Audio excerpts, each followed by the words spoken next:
Pi es un número irracional. Es un número que tiene infinitos decimales no repetitivos. Y uno puede encontrarse por internet con la frase que esto significa que cualquier número, cualquier combinación de números existen en algún lado de estos infinitos decimales de pi. Más aún, si convertimos todos estos infinitos dígitos que tiene pi a texto ASCII, podemos formar dentro de pi cualquier palabra o texto que se ha escrito o se está por escribir.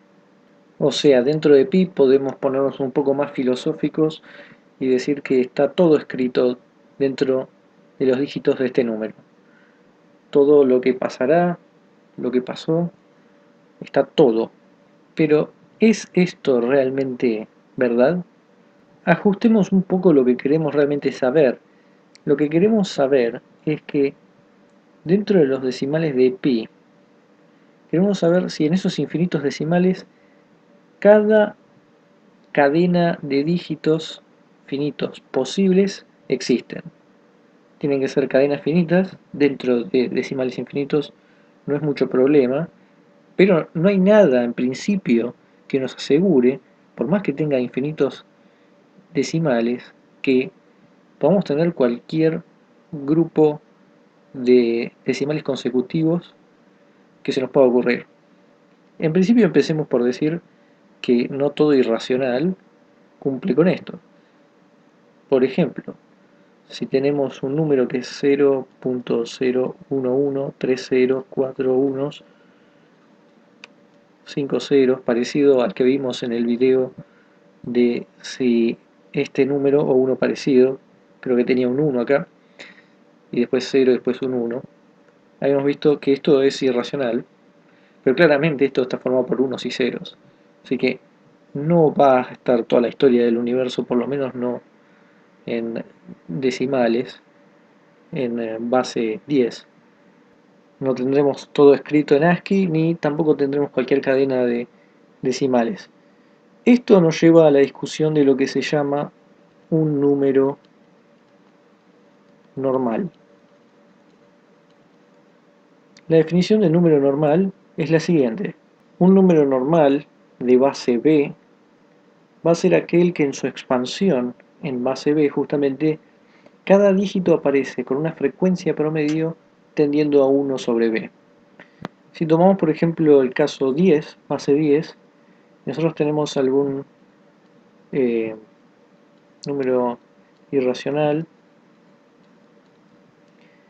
ya sea lo que sea los decimales que tenemos, lo que importa es que cada dígito, si cada dígito fuera como una bolilla de bingo, la idea es que nosotros siempre esperamos que no haya un número más probable en aparecer. La frecuencia promedio justamente tiene que tender a 1 sobre 10. Todos tienen que tener la misma probabilidad de aparición. Pero además, esto tiene que generalizarse para cualquier base. Por eso, si tomamos base 2, ceros y unos tienen que estar con la misma frecuencia promedio y tiene que tender a eso. Tendiendo, ¿por qué? Porque tenemos infinitos y entonces la idea es que a medida que uno toma esto tendiendo a infinito, se tiene que ir a 1 sobre b, sea la cantidad de dígitos que tomemos y la base que tomemos. O sea que en base 2 lo podemos comparar con tirar una moneda. Ceros y unos, cara 0, le ponemos cara al 0 y seca al 1. Si fuera normal tendríamos la misma probabilidad de encontrar, digamos, el 0 o el 1, o la frecuencia promedio, para decirlo exactamente como dice acá, tiene que ser exactamente la misma, tiene que tender a un medio para cada uno. Y si fuera un dado, tendríamos un sexto para cada uno de los lados del dado. Pero hay que aclarar, aún así van a haber sucesiones de números de los decimales que aparezcan, por ejemplo, en ceros y unos, puede ser que de repente aparezcan 100 unos y después venga algún cero, o 1000 unos y después aparezca un cero. Esas cosas van a pasar igual. El tema es que después va a haber una compensación con secuencias de otros números, seguidos o no, pero todo se tiene que normalizar a que quede una frecuencia promedio de 1 que tienda a 1 sobre la base, ya sea 10, 2, 6, la que sea. Uno puede formalizarlo un poco esto. Se arma un alfabeto, sigma, que va a contener los b dígitos y se arma lo que se llama el sigma infinito, que es el conjunto de todas las secuencias que se pueden hacer con estos b dígitos que tenemos. En nuestro caso, los 10 dígitos. Una vez que tenemos eso, tomamos una de ellas, S, que está dentro de todas las posibles secuencias que se pueden armar con los b dígitos. Entonces, para cada dígito que tomemos A en el alfabeto sigma, vamos a tener lo que se llama ns de AN. S referido a la secuencia que tomamos de todas las posibles, A referido a uno de los dígitos y N tiene que ver con tomar los primeros n dígitos de la secuencia S. NSAN va a ser el número de veces que la letra A o el dígito aparece en los primeros n dígitos de la secuencia S. Esto está generalizando, digamos, y formalizando lo que dijimos de los números normales. Entonces, vamos a decir que S es simplemente normal si el límite cuando n tiende a infinito de ns a n sobre n es igual a 1 sobre b. Esto está representando lo que decíamos, que los dígitos tengan la misma probabilidad o la misma frecuencia en promedio, pero esto se puede generalizar a cadenas enteras. Lo que hacemos es tomar una cadena W y llamamos ahora NSWN a lo mismo, pero en vez de tomar dígitos, cadenas. Y si tomamos el límite de NSWN sobre N, esto va a ser normal si esto es igual a 1 sobre B a la cantidad de elementos que tiene la cadena que tomemos. O sea, ahora W, al ser una cadena, lo que tenemos que buscar es en los n primeros cuántas veces aparece la cadena. Eso va a representar este ns. Y entonces ahora tenemos que S es normal si cumple con esto. Esto es una formalización, pero no deja de ser en todo caso lo mismo que veníamos diciendo antes.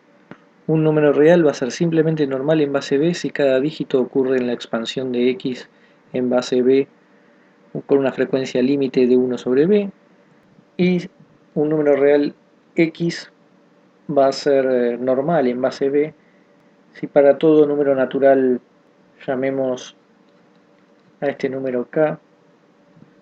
Entonces, si para cada número natural k lo que tenemos es cada bloque de k dígitos que comience de cualquier posición ocurre en la expansión de x en base b con frecuencia límite 1 sobre b a la k. Veamos ejemplos. Este número 0.01002, 0003, 0004, 000005, etc. no es simplemente normal en base 10. Hay que aclarar que si tenemos un número normal en una base, puede serlo en otra base o puede no serlo en otra base. Esos números que son normales en todas las bases se llaman números absolutamente normales. Por ejemplo, este no es normal, pero el 0.0123456789, 0.123456789, 0.12345, etc., es simplemente normal en base 10.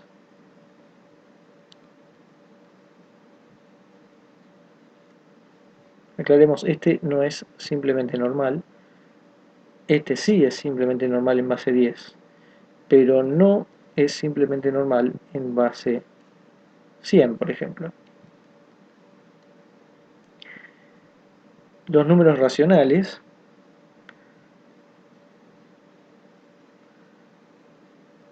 no son normales en ninguna base.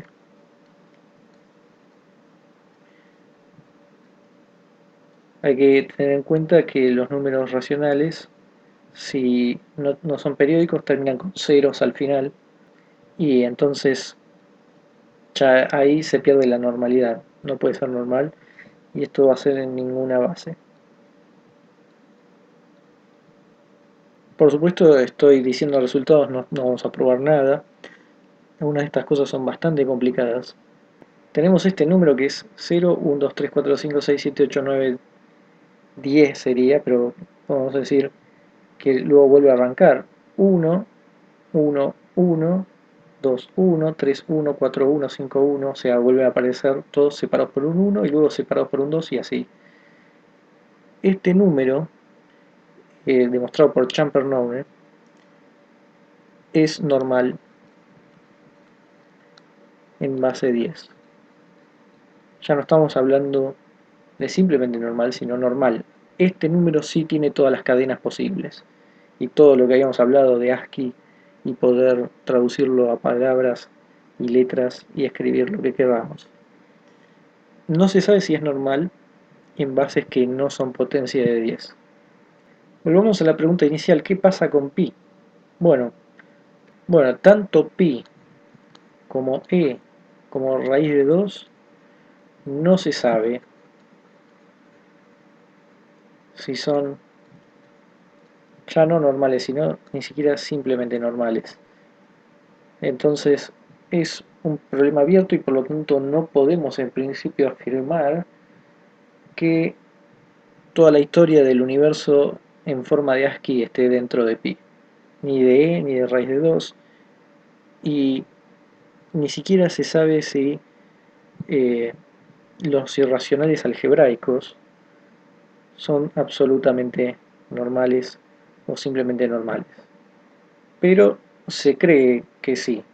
Sabemos que eso no alcanza para demostrarlo, pero digamos el por qué se cree que sí, y tiene que ver con el teorema de Borel de 1950, que el conjunto de números absolutamente normales en el intervalo unitario tiene medida de Lebesgue igual a 1. ¿Qué significa esto?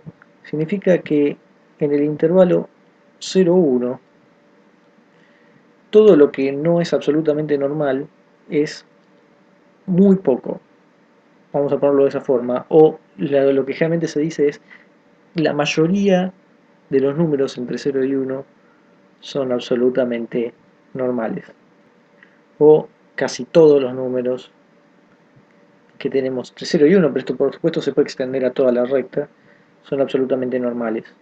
Es algo técnico lo de medida de Lebesgue, pero uno puede ver que los que no son normales tienen medida 0, y eso nos permite cuantificar de alguna forma una especie de densidad, si se quiere, o de cantidades.